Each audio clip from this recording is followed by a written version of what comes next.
네, 안녕하세요. 손쌤입니다. 네, 지난 시간에 봤던 냉전 체제 형성에서 이제 냉전 체제가 어떻게 해체되어 가는지 이 종식 이유 또는 냉전 체제 때 열전이 있었지만 그게 어떻게 해체되어 가는지를 볼 건데요. 뭐 유럽의 상황, 그다음에 러시아의 상황, 소련의 상황, 그리고 중국의 상황, 그리고 독일이 통일하는 이야기까지 한번 다양하게 다뤄볼 예정이니까요. 잘 한번 살펴보시기 바라겠습니다. 시작할게요. 네, 일단 첫 번째로 다뤄볼 주제는 냉전이 완화됩니다. 어떻게 완화가 됐는가? 소련과 서독이 국교를 회복하게 되고 후르시초프의 평화 공존을 추구하는 모습. 이 후르시초프 같은 경우에는 어떤 액션이 있었죠? 우리 지난번 시간에 얘기했었는데 바로 쿠바 미사일 기지를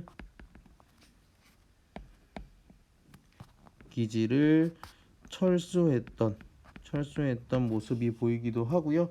오히려 스탈린을 비판하는 모습도 보이면서 평화 공존을 추구하기도 했다.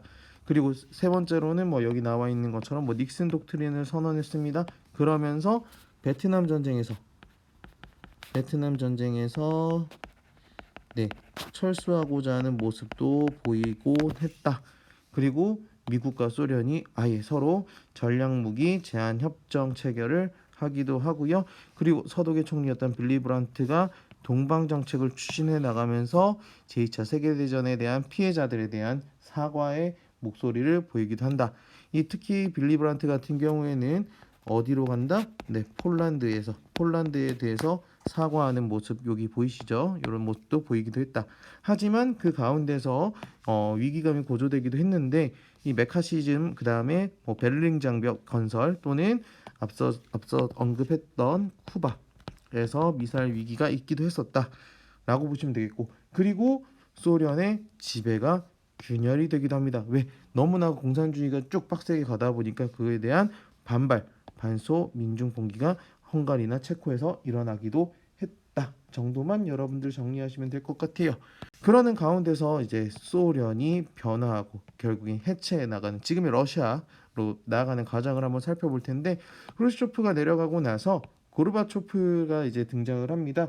고르바초프 같은 경우에는 이제 서구의 이제 발전상을 살펴보면서 개혁과 개방을 해야 된다. 이 고르바초프의 개혁이 바로 페레스트로이카 페레스트로이카라는 개혁 정책, 개방 같은 경우에는 글라스노스트라는 개혁 개방 정책을 추진을 하게 됩니다. 이 자세한 설명은 여기에 있으니까 꼭 여러분들 읽어봐 주시고요. 그리고 대내적으로는 뭐 시장 경제를 도입하고 그리고 대외적으로는 동유럽 국가에 대한 불간섭을 선언을 합니다. 불간섭을 선언을 하면서 너희들이 알아서 해 나가라 라는 이야기를 주장을 하더라 라고 여러분들 살펴보시면 될 것 같습니다. 그래서 여기 보시면 여기 나와 있죠. 여기 보시면은 고르바초프의 연설 보시면은 뭐 내정을 간섭하거나 주권을 제한해서는 안 된다라고 주장을 하게 되지요. 결국 그래서 이제 소련은 해체가 됩니다. 고르바초프가 이제 내려오고 나서 옐친이 집권을 하면서 소련 연방이 해체가 되고 독립국가 연합인 CIS가 출범을 하게 된다. 그래서 러시아 연방에서 이렇게 나라들이 이렇게 쪼개지는 거 보이시죠? 예, 이런 모습이 보이고 있더라라고 여러분들 생각하시면 될 것 같습니다. 넘어갈게요. 그렇다면 이제 하나 더 살펴봐야 될 거는 유럽에서 하나 더 독일이 통일하는 모습을 봐야겠죠. 동독 주민의 개혁 요구가 크게 증가를 하게 되고 민주화 시위도 발생이 됩니다. 그 가운데서 베를린 장벽이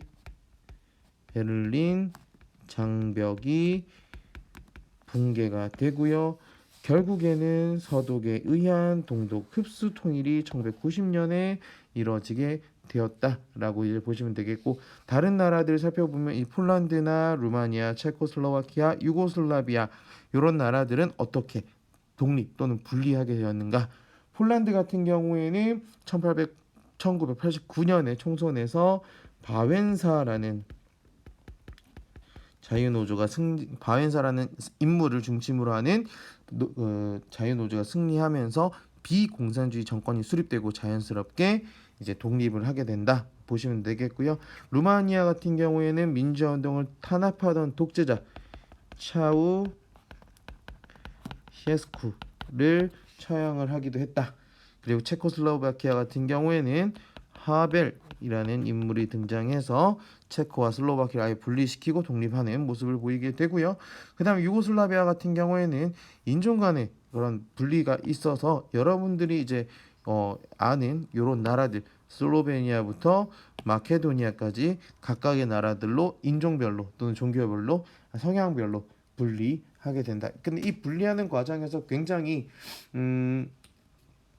전쟁이 일어나기도 하고요. 내전이 벌어지기도 했더라까지 여러분들이 간단하게 정리해 주시면 될 것 같습니다. 결국에 여러분 교재에 나와 있는 것처럼 코소보라든지 몬테네그로는 2006년까지 여러분이 태어나고 난 이후에 네 이렇게 독립을 한 모습도 살펴볼 수 있더라까지 정리하시면 될 것 같아요. 넘어갈게요.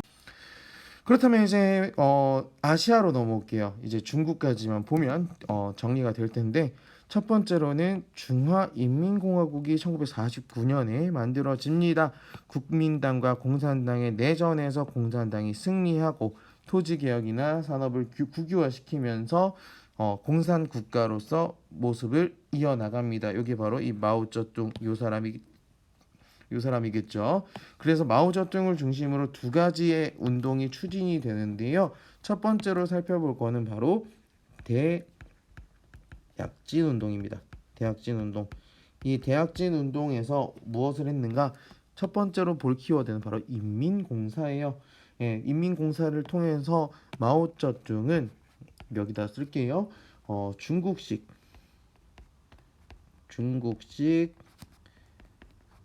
사회주의 경제를 건설을 하고요. 그 다음에 철강 여기 인민공사를 통해서 철강을 생산하고자 합니다. 네, 철강을 생산을 하고자 합니다. 그런데 요게 목표치를 너무 높게 둔 거예요. 목표치를 너무 높게 두기도 하고 그리고 자연재해가 벌어지게 되면서 실패하게 돼요. 결과적으로는 실패하게 된다. 그래서 이 실패를 했으니 경제가 망해가니 마오쩌둥에 대한 위기감이 고조가 되니 위기를 타개할 국면으로 이제 문화 대혁명이 일어나게 됩니다. 대표적인 사건들이에요. 그래서 중요하니까 잘 살펴봐 주시고 그래서 자본주의 조직 요소가 도입되려고 하니까 마오쩌둥이 어린아이인 홍위병을 동원해서 실용주의 세력이었던 덩샤오핑이라든지 류사오치라든지 그런 사람들을 축출하게 되고요. 철저한 공산주의 체제를 확립하려고 추구합니다. 여기 나와 있는 이 친구가 이제 홍위병이 되겠고요. 철강 생산 이거는 대약진 운동을 위해서 철강 생산하는 모습. 여기 다 이게 빨간색 책을 들고 있죠. 이게 다 마오쩌둥의 어록을 정리한 책이라고 이야기를 합니다. 그러면서 이제 전통 문화를 배격을 하고 예술과 지식인을 탄압하는 모습을 보여주고 있습니다. 네, 그러다가 이제 마오쩌둥의 시대가 저물어 가고 새롭게 등장한 인물이 있었으니 바로 이 덩샤오핑입니다. 덩샤오핑은 적극적인 개혁 개방을 추진을 하고요. 시장 경제를 도입해서 경제 발전에 힘씁니다. 그래서 경제 특구를 설치를 하고요. 외국 자본을 유입하기도 합니다. 덩샤오핑이 이거를 이제 주장했던 이론이 바로 흑묘 백묘론인데요. 검은 고양이든 흰 고양이든 쥐만 잘 잡으면 된다라고 얘기를 하지요. 네, 이 쥐라는 것이 이제 어떻게든 중국 인민들이 경제적으로 부유하게 잘 살면 된다. 그렇기 때문에 시장 경제 요소를 받아들여야 된다라는 거죠. 그러면서 이제 급격하게 경제가 발전을 하고 나니 이 시민들이 이제 정치적인 목소리도 내기 시작하는 겁니다. 그게 바로 캐나먼 사건이라고 얘기를 하는데요. 그래서 학생 중심으로 정치적인 자유를 요구하면서 시위를 하는데요. 이게 대표적인 사진이에요. 하지만 중국의 백만은 소수라고 이야기를 하죠. 그러면서 이제 무력으로 진압하는 모습도 이렇게 보이곤 하더라. 정도까지 정리하시면 될 것 같습니다.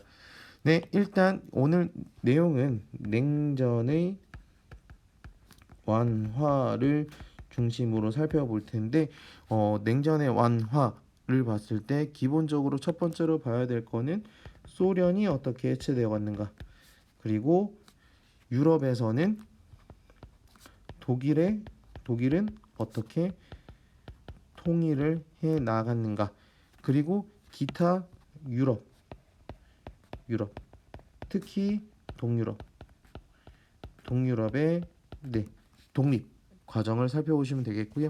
이화는 이제 반대로 이화는 넘어가서 어디를 이제 살펴봐야 되는가, 바로